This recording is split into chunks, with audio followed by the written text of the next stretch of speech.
App 4 the missing piece. अंश की आवाज ममा चॉकलेट आइसक्रीम। अविरल के लिए ये चीज बहुत शॉकिंग थी। अविरल ने अंश को माँ और बाप दोनों का प्यार दिया था। अंश को कभी माँ की कमी महसूस न हो उसकी पूरी कोशिश की थी अविरल ने। फिर आज ये अचानक अंश नींद में अपनी माँ को क्यों याद कर रहा था। अंश बचपन से ही बहुत शर्मीला और बड़ों की बात मानने वाला बच्चा था। न कभी कोई जिद करता न कभी किसी को परेशान करता। उसके इस स्वभाव के कारण उसे बाकी बच्चों से कम स्मार्ट समझा जाता था। अंश ने न कभी कुछ चाहा न मांगा। फिर आज अचानक ये चॉकलेट आइसक्रीम की जिद क्यों। अविरल ने अंश के कमरे का दरवाजा बंद किया। तभी विनय बड़े ही जासूसी भरे अंदाज में बोला, ब्रो, मैंने इंटरनेट पर एक वीडियो देखी थी जिसमें एक औरत एक 7 साल के बच्चे को ये विश्वास दिलाती है कि वो पिछले जन्म में उसका बेटा था और फिर वो बच्चा अपनी असली माँ को छोड़कर उस औरत के पास चला गया। विनय की इस बेतुकी बात से इरिटेट होकर अविरल ने पूछा, तुम कहना क्या चाहते हो। तो विनय ने पहले तो उस प्राइवेट प्रेसिडेंशियल स्वीट के हर कोने में जाकर चेक किया कि कहीं कोई सुन तो नहीं रहा, और फिर उसी दबी आवाज में कहता है, ब्रो, ये सामने वाली ब्यूटीफुल दीदी को मिलने के बाद अंश का बिहेवियर थोड़ा चेंज हो गया है। बस ये सुनकर अविरल की पेशेंस खत्म हो गई। उसने विनय के सर के पीछे एक तपली मारते हुए गुस्से से कहा, कितनी बार कहा है टेक्नोलॉजी का सही इस्तेमाल किया करो। दिन भर या तो ये गेम्स खेलते रहते हो या ऐसी वाहियात वीडियो देखते हो। चलो जाओ, अब तुम्हारा भी सोने का वक्त हो गया है। अविरल का ऑर्डर सुनने के बाद किसी की हिम्मत नहीं थी उसके ऑर्डर को फॉलो न करे। विनय भी चुपचाप अपने कमरे की ओर चला गया। अविरल ने विनय को वहां से भगा तो दिया मगर विनय की बात उसके दिल में शक गड़ा चुकी थी। अविरल बालकनी में गया और ऊपर टिमटिमाते तारों को देखकर सोचने लगा, क्या सचमुच वो लड़की अंश के इमोशंस के साथ खेलकर मुझ तक पहुंचना चाहती थी, या वो सिर्फ एक कोइंसिडेंस था।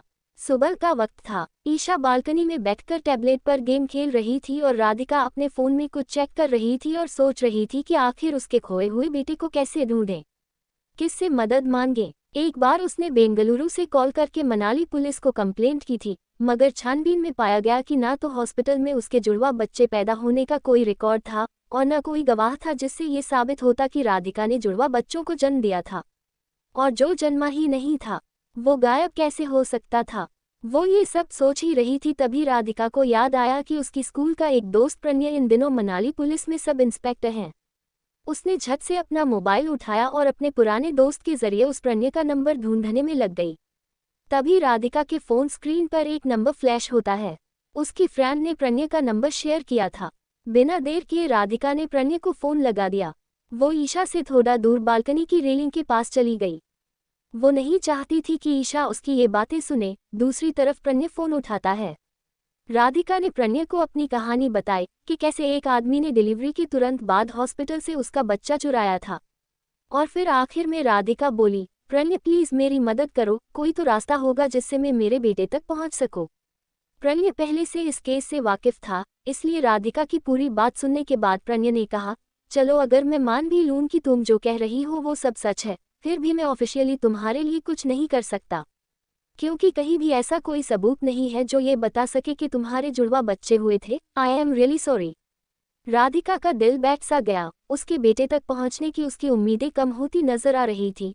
प्रणय भी मानो राधिका की चुप्पी से उसकी उदासी भाप गया हो, वैसे उसने मायूस राधिका को उम्मीद की एक किरण दिखाते हुए कहा, देखो राधिका, मैं एक बात कह सकता हूँ ऑफ द रिकॉर्ड, मनाली में जितने भी गलत काम होते हैं, चाहे वो किडनैपिंग ही क्यों ना हो, सारे केसेस में कहीं ना कहीं तुम्हारे ससुराल वाले यानी कि रायचौधरी खानदान का हाथ होता ही है।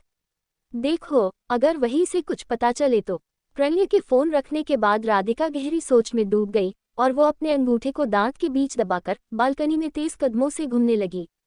वो सोच रही थी कि क्या प्रणय ने जो कहा वो सच था, और अगर वैसा है भी तो रायचौधरी खानदान से उसके बेटे की इन्फॉर्मेशन आखिर कैसे निकली जाए। तभी उसे एक आइडिया आया और उस आइडिया का नाम था गौतम। क्यों न गौतम के जरिए कोई इन्फॉर्मेशन निकाली जाए। राधिका कुछ सोच के गौतम को मिलने का तय करती है। राधिका फट से बेडरूम में जाकर चेंज करती है। ईशा अभी अपनी गेम में इतनी इन्वॉल्व थी कि उसे उसके पास क्या चल रहा है उसकी कोई खबर ही नहीं थी। राधिका जीन्स और कुर्ती पहनकर बाहर आई। उसने तेजी से अपना पर्स और मोबाइल उठाते हुए ईशा से कहा, देखो बेटा, मम्मा 2-3 घंटों में वापस आ जाएगी। तुम्हें कुछ भी चाहिए तो होटल के रूम सर्विस से मंगवा लेना। ईशा छोटी थी, लेकिन अपनी उम्र के बच्चों से काफ़ी ज़्यादा स्मार्ट थी। उसको अक्सर अकेले रहने की आदत थी।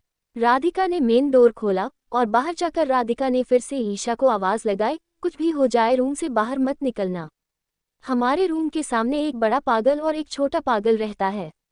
ईशा ने बालकनी से ही आवाज़ दी, नहीं जाऊंगी, लव यू मम्मा।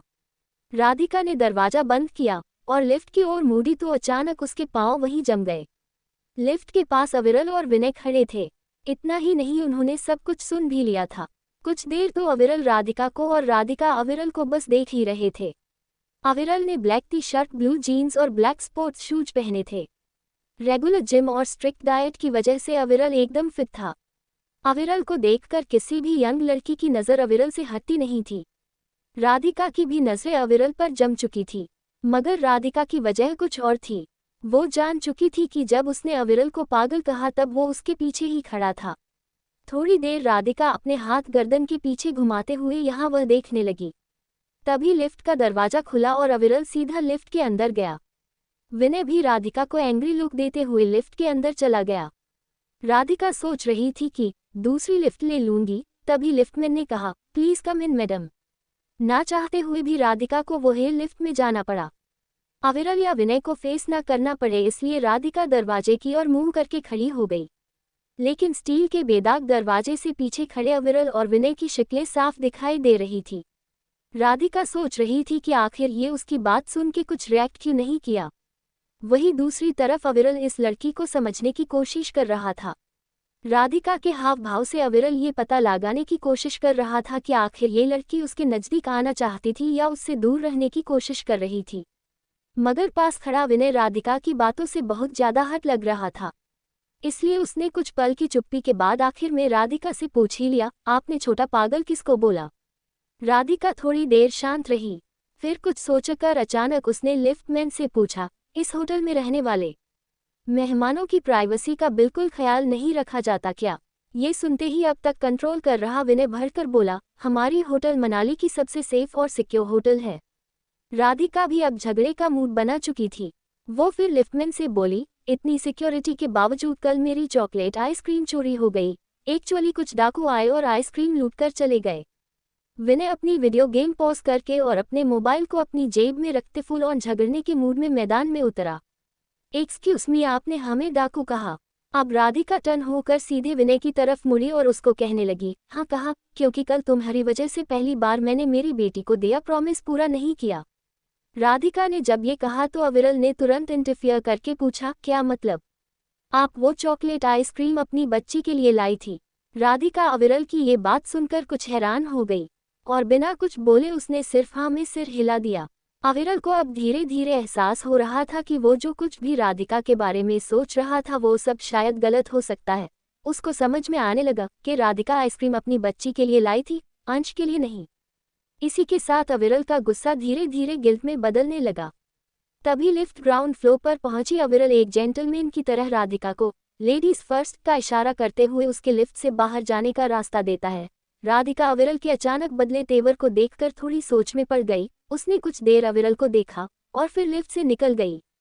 अविरल ने भी लिफ्ट से बाहर निकलते हुए विनय से कहा, मुझे लगता है कि हम इस लड़की के बारे में जो सोच रहे थे वह गलत था। वो चॉकलेट आइसक्रीम तो अपनी बेटी के लिए लाई थी। विनय अपना मोबाइल जेब से निकालते हुए बीच में रुक कर बोला, no bro, I am telling you, ये लड़की जो दिखती है वो है नहीं। She is trying to impress you. देखा नहीं, जाने से पहले कैसे देख रही थी तुम्हें। अविरल चुप था, मगर वो सोच रहा था, मैंने आज तक बिजनेस में इतने लोगों से डील की है, इंसान पहचानने में कभी गलती नहीं की, फिर इस लड़की के मामले में ऐसा क्यों हो रहा है? कौन है ये लड़की? क्या है इसका असली रूप? क्या है इसका सच? होटल लॉबी से बाहर निकलते हुए राधिका गौतम से मिलने का कोई आइडिया सोच रही थी, लेकिन वो इस बात से बिल्कुल बेखबर थी कि एक बहुत बड़ा सरप्राइज उसका इंतजार कर रहा था। राधिका ने लॉबी में आगे बढ़ते ही कुछ देखा और कुछ देखकर वो वहीं खड़ी रह गई।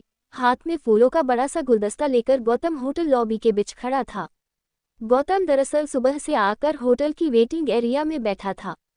जिस लड़की को वो मिलना चाहता था, न तो वो उसका नाम जानता था, न ही रूम नंबर, मगर उसे पता था कि पूरे दिन में वो कभी न कभी तो नीचे उतरेगी ही और जैसे कि उसने सोचा था, राधिका उसे लिफ्ट से निकलती हुई दिखी और उसे देखते ही बिना वक्त गवाए गौतम उसके सामने आ खड़ा हुआ और गुलदस्ता राधिका की तरफ बढ़ाकर बोला, व्हाट अ सरप्राइज। मैं यहाँ किसी और से मिलने आया था, मगर कौन जानता था कि आप मिल जाएंगे। गौतम की आंखों में राधिका को झूठ साफ नजर आ रहा था, लेकिन अपने खोए बेटे को वापस पाने की आखिरी कड़ी गौतम था। इसलिए राधिका ने बात को आगे बढ़ाने के लिए गुलदस्ता ले लिया। गौतम राधिका को मौका देखकर पूछ लेता है, यही बगल में एक बहुत अच्छी कॉफी शॉप है, क्या आप मेरे साथ चलना पसंद करेगी। राधिका ने बिना देर किए हाँ कर दी। गौतम को अपने लक पर विश्वास नहीं हो रहा था। उसका कॉन्फिडेंस उससे बात आगे बढ़ाने में मदद कर रहा था। कमाल है, हम लगातार 2 दिनों से मिल रहे हैं, लेकिन मुझे आपका नाम तक नहीं पता। राधिका इस सवाल का जवाब देने के लिए तैयार नहीं थी। गौतम राधिका को अपना इंट्रोडक्शन देते हुए हाथ मिलाने के लिए एक हाथ आगे बढ़ाता है और कहता है, hi, my name is Gautam Raychaudhuri एंडियोस। राधिका टेंशन में कुछ सोचने लगी, फिर हाथ मिलाकर उसने कहा, संवेदना। दोनों हाथ मिलाते हैं और फिर गौतम झुककर राधिका को आगे चलने का इशारा करता है। राधिका के आगे जाते ही वो खुशी के मारे हवा में उछलता है और जेब से 500 की नोट निकालकर दरबान को देता है। राधिका और गौतम होटल से गौतम की कार में बैठकर निकल गए। ये सारा सीन अविरल और विनय देख रहे थे। अविरल ने जो देखा उसे उस पर विश्वास नहीं हो रहा था। होटल चेक इन रजिस्टर में राधिका का नाम पढ़ लिया था। फिर उसने गौतम को अपना नाम संवेदना क्यों बताया। वो समझ ही नहीं पा रहा था कि इस लड़की का असली रूप क्या था। तभी विनय ने अविरल से कहा, देखा, मैंने कहा था ना ब्रो, अमीर लड़कों को फंसाना इस लड़की की हॉबी लगती है। भैया, यू शुड बी केयरफुल। हमें और अंश को इस लड़की से दूर रहना चाहिए। अविरल चुप था, मगर वो सोच रहा था, मैंने आज तक बिजनेस में इतने लोगों से डील की है, इंसान पहचानने में कभी गलती नहीं की, फिर इस लड़की के मामले में ऐसा क्यों हो रहा है। कौन है ये लड़की, क्या है इसका असली रूप, क्या है इसका सच। गौतम और राधिका कॉफी शॉप पहुंचे और कोने के किसी खाली टेबल पर जाकर बैठे। सारे रास्ते राधिका ने सिर्फ गौतम की बातें सुनी थी, लेकिन वो मन ही मन सोच रही थी कि गौतम से अपने बच्चे के बारे में कैसे पूछें। तभी गौतम चेयर पर बैठते हुए एक सवाल पूछता है, वो आपकी छोटी बहन में और आप में काफ़ी एज डिफरेंस है, मेरा मतलब वो 6-7 साल की होगी और आप 21 या 22। बस राधिका इसी मौके की तलाश में थी। राधिका ने तुरंत जवाब दिया, काफ़ी जानकारी है आपको मेरी। वैसे कुछ जानकारी मैंने भी इकट्ठा की है आपकी।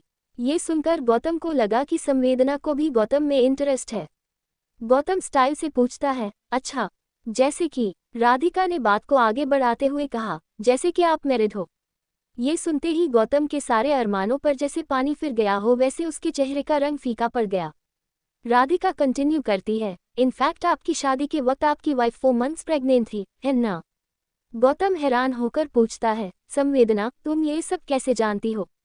राधिका गौतम के हाथ पर हाथ घुमाकर कहती है, आप ही ने कहा था गौतम रायचौधरी का नाम मनाली में किसी को भी पूछूं तो वो आपके घर तक छोड़ देगा। उद्धरण चिन्ह। गौतम अपने सनग्लासेस उतारकर अपना हाथ सिर के पीछे वाले हिस्से पर मार के अपने नसीब को कोसते हुए कहता है, देखो संवेदना, उस लड़की के साथ तो मैंने 2 मिनट भी नहीं गुजारे। शादी के फेरे पूरे होते ही मैं दिल्ली चला गया था और जब वापस आया तब तक उसकी डिलीवरी का वक्त हो चुका था। उसने एक बच्ची को जन्म दिया और मौसी के साथ बेंगलुरु चली गई, बस। राधिका गौतम की बात दोहराते हुए कहती है, बस इतना ही। गौतम सिर्फ हाँ में सिर हिलाता है, तो राधिका से रहा नहीं गया और उसने आखिर पूछ ही लिया, और उसका बेटा कहाँ है। उद्धरण चिन्ह। ये सुनकर गौतम एकदम से सुन्न हो गया।